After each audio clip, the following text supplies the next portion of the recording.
Рахмат, Асей Союзбековна, урматтуу Мухаммедкалый Дүйшөкевич.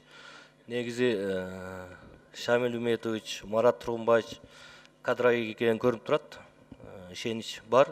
Өкмөттө бир топ жумуш алып барыш керек. Анан Эмил Кубатович, сизде чоң жоопкерчилик турат. Бул энергетика, недра, биздин ишенгенибиз экономикада. Ошого сизде эми биз дагы карабыз, күчүңүз жетеби, жетпейби, эми убак көрсөтөт.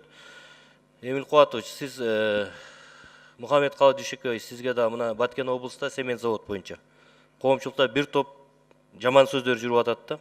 Ошон үчүн сиз өкмөт позицияңызды билдирип коюшуңуздар керек.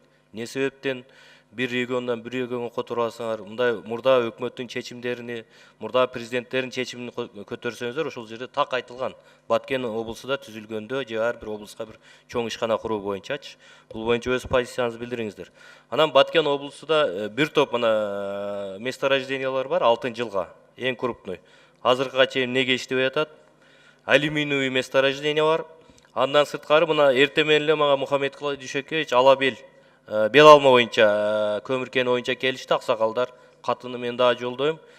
Эми мен 2-3 жолу кайрылыш тилек көтөргөн жок элем.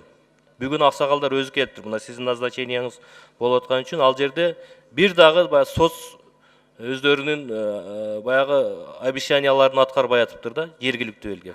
Анан алардын иштегени боюнча да маселе көп дейт. Ошон үчүн Эмил Кубатович, сиз Мухаммедкалый Дүйшөкевич көзөмөлгө алып, эми бул Баткен облусуну билесиз да.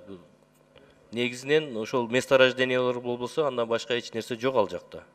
Ошон үчүн көзөмөлгө алышыңыздарды мен дагы бир жолу суранам. Бел алманын ишмердүүлүгү боюнча мага так бериңиздер. Эмне обязательстволору бар, нелерди аткарыш керек эле, канча көмүр өндүрүш керек эле.